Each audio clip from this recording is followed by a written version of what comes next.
안녕하십니까. 경기도청에서 개발제한구역팀장 토지수용팀장을 역임한 행정사 강신갑입니다. 이번 강의는 제1강 국토계획법 용어정리 실무 사례에 대해서 강의해 드리겠습니다. 국토계획법의 이사항입니다. 토지 이용에 관한 최고의 기본법이 되겠습니다.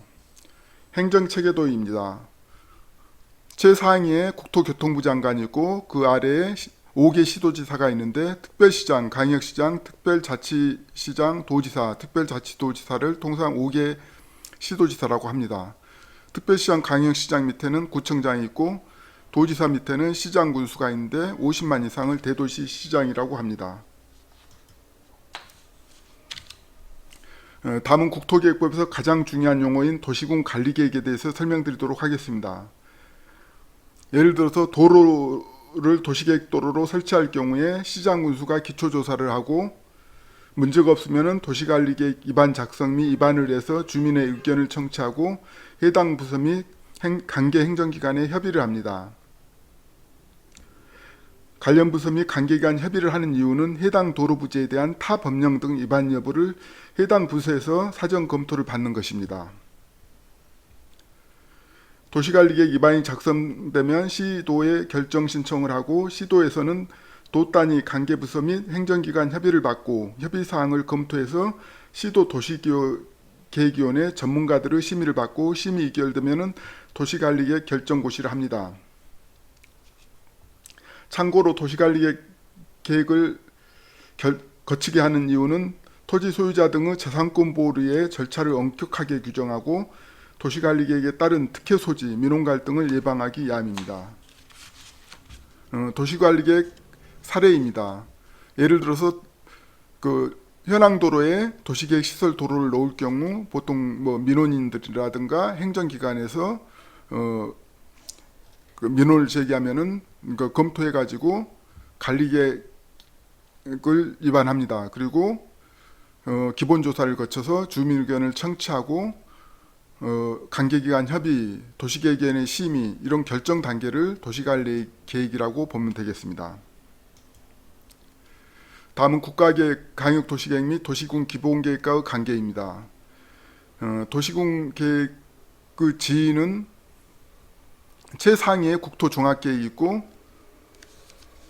그 다음에 광역도시계획, 시군 기본계획, 도시군 관리계획으로 이렇게 순서가 되어 있는데 도시군 관리계획은 상위계획인 시군 기본계획에 부합되어야 됩니다. 상위계획에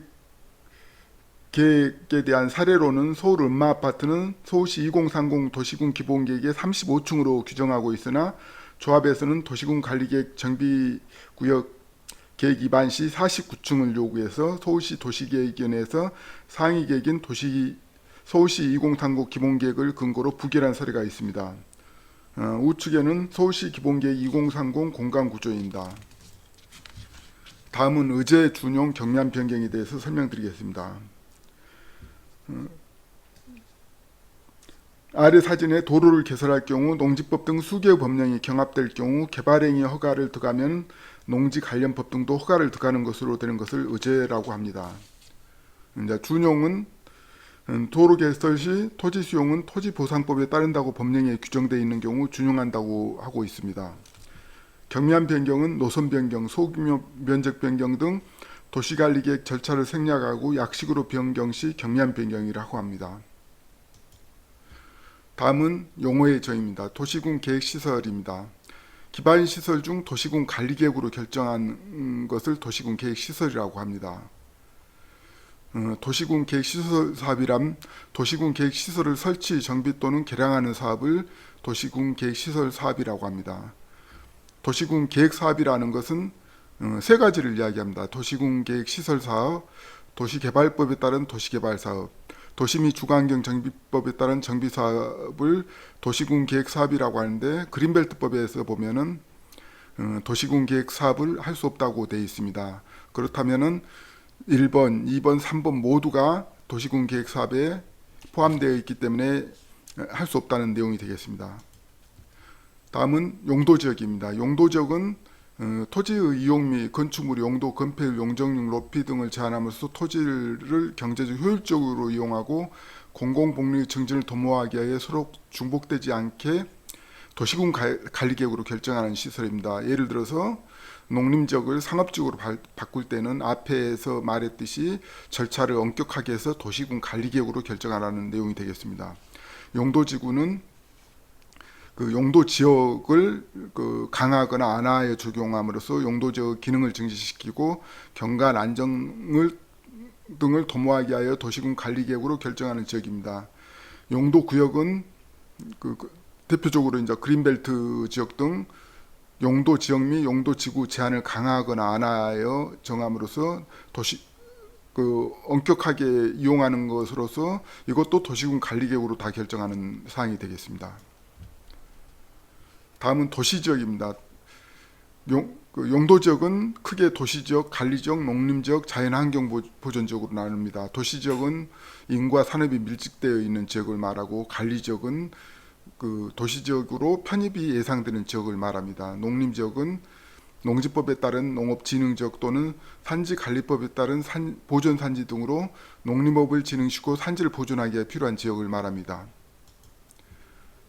다음은 강역도시계획입니다. 강역계획권은 장기 발전을 제시하는 계획인데 강역계획권이라는 것은 두 개의 시군, 두 개의 강역 시도를 이렇게 강역계획권이라고 합니다.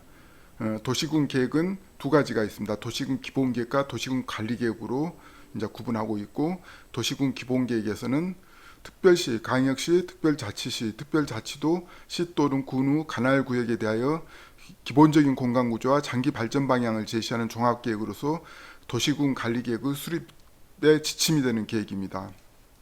앞에 말했듯이 음마아파트의 사례가 되겠습니다. 다음은 도시군 관리계획입니다. 특별시, 강역시 등의 이런 개발 정보 및 보존을 위하여 토지 이용, 교통, 환경, 경관, 안전, 산업, 정보통신, 보건복지, 안보, 문화 등에 관하여 강목의 계획입니다. 용도지역, 개발제한구역, 기반시설 설치, 도시개발 사업이나 정비 사업, 지구단위 계획, 입지규제 최소구역을 도시군 관리계획이라고 합니다.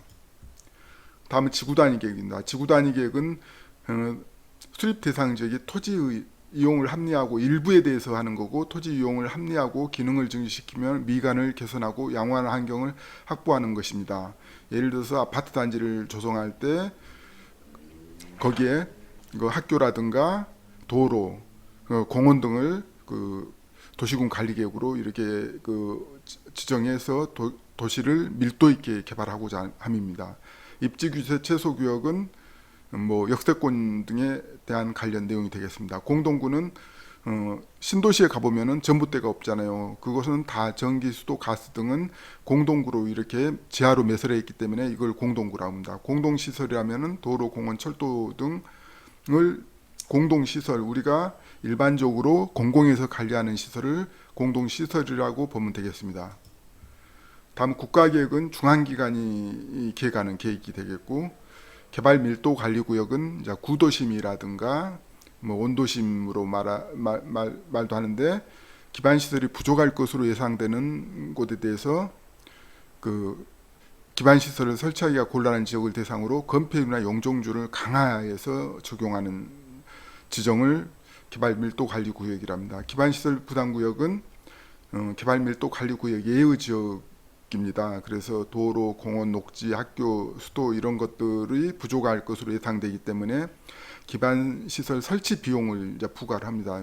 단독주택이라든가 숙박시설 등 이런 시설을 설치할 때는 기반시설 부담금을 부담하는 지역을 기반시설 부담구역이라고 보면 되겠습니다. 다음은 교통시설에는 도로, 철도가 있고, 공간시설에는 광장, 공원, 녹지, 유원지 등이 있고, 유통공급시설에서는 말 그대로 수도, 전기, 가스 등 유통시설하고 유류저장 공급시설을 말합니다. 공공문화체육시설은 학교 청사를 말하고, 방제시설은 소위 말해서 불 끄는 것 관련해서 이제 방화설비 등을 말하는 겁니다. 공인중개사 시험에 보면은 방지시설에 하수도를 넣어놨는데 이렇게 이해되면 됩니다. 하수도 물은 지저분하기 때문에 불을 끄는데 어려움이 있습니다. 그래서 하수도는 아니다라고 이렇게 상상하면 될 것 같습니다. 보건위생시설은 장사시설, 도축장 등을 말하고 환경기초시설은 하수도 폐기물 처리시설을 말합니다. 그래서 하수도하고 하천을 이렇게 바꿔놓을 수 있다는 것을 이렇게 공인중개사 시험에서 이렇게 착안상으로 생각하면 될 것 같습니다. 다음은 기반시설입니다. 도로는 통상 일반 도로, 자동차 전용도로, 고가도로를 모두 도로라고 합니다. 자동차 정류장은 아래 터미널 차고지를 말하고 강장은 교통광장, 일반 광장을 강장으로 통칭합니다. 이제 강역시설은 기반시설 중 강력적인 정비 체제가 필요한 시설입니다. 강장, 녹지, 또 2개 이상은 예를 들어서 장사시설, 수도권에서 화성에 그 3개, 4개 시군이 함께 장사시설 설치해서 함께 운영하는 사례가 대표적인 사례라고 볼 수가 있겠습니다. 다음은 다른 법률에 따른 도시관리계획 변경을 제한하는 내용이겠습니다. 예를 들어서 공공택지법이라든가 산업입지 관련해서 공단을 만들 때는 그 국토계획법을 도시군관리계획위원회의 심의를 받으라는 내용이 되겠습니다. 그래서 중앙도시계획위원회 심의 대상은 30만 제곱미터, 중앙행정기관, 국토부 장관, 문화체육부 장관 등 그 중앙행정기관이 30만 제곱미터 이상을 용도적 용도 변경할 때는 중앙도시계획위원회 심의를 받으라는 내용이 되겠고, 지방자치단체의 장은 5제곱킬로미터 이상의 용도지구를 중앙도시계획위원회 심의 대상이 되겠습니다. 그러니까 지방도시계획위원회는 그 국토교통부 장관 이해의 거 30만 제곱미터, 25제곱미터 미만은 용도지역 등은 지방도시계획위원회 심의 대상이 되겠습니다. 다음은 공인중개사 시험 관련해서 기출문제를 한번 정리해봤습니다. 30회에 나오는 건데, 국토계획 및 이용에 관한 법령상 아래 내용을 뜻하는 용어는, 그래서 도시군 계획 수립 대상지 일부에 대하여 이용 합리화하는 것은 지구단위 계획입니다. 지구단위 계획은 그 일부에 대해서 예를 들어서 지붕 색깔은 어떻게 하라, 높이는 어떻게 하라, 그 출입구는 어떻게 하라, 담장은 어떻게 하라, 이렇게 다 그 기재를 했습니다. 그래서 일부에 대해서 기능을 증진시키는 것을 지구단위 계획이라고 합니다. 다음은 국토계획 및 이용에 관한 법률상 용어 정의에 관한 전문 일부입니다.